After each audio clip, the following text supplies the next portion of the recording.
Gusto mo bang matutunan paano ginagawa mo ganitong kaangas na intro? Ito? Tsaka ito. Gusto mong malaman?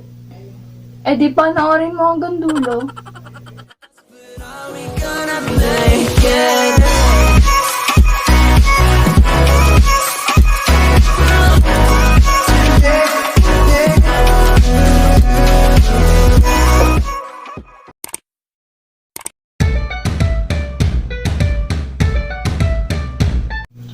What's up guys, it's me, Jessie, Samiana, back again with another video. Kung bago pa yung channel ko, don't forget to click subscribe and click the notification bell para ma-update ka sa aking mga bagong vlogs.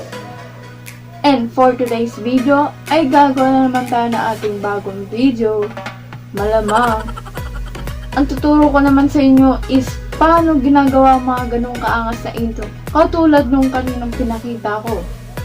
Ito ang ating sample. Pasok!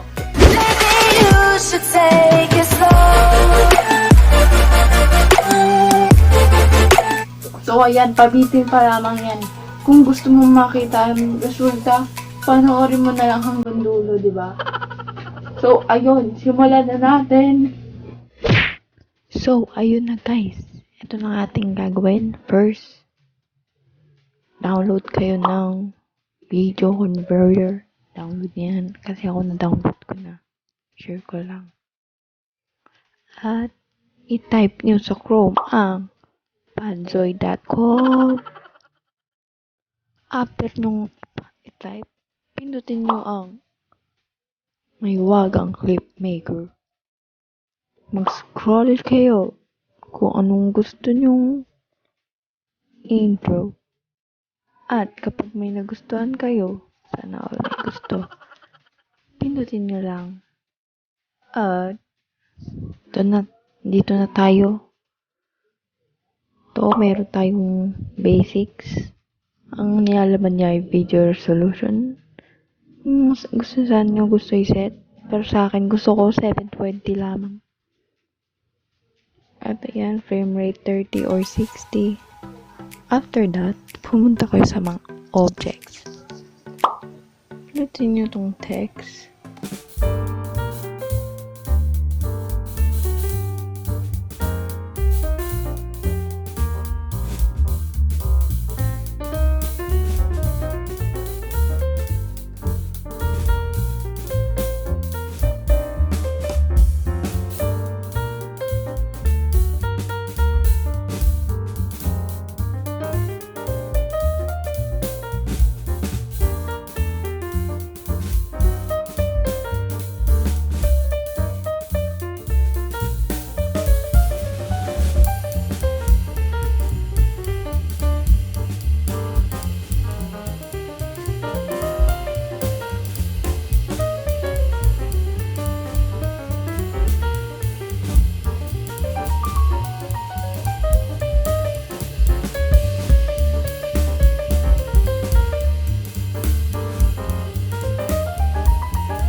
at maya-maya ay mapapanood na natin at mapapost yung ating intro.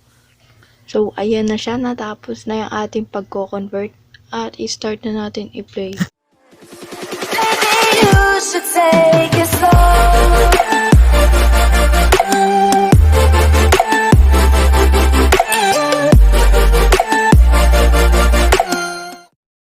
Yun lang guys, thanks for watching. Don't forget to like, share, subscribe, and click the notification bell para ma-update ka sa aking mga bagong vlogs. And shoutout po sa mga taong ito. Ayan, thank you po sa inyong mga suporta.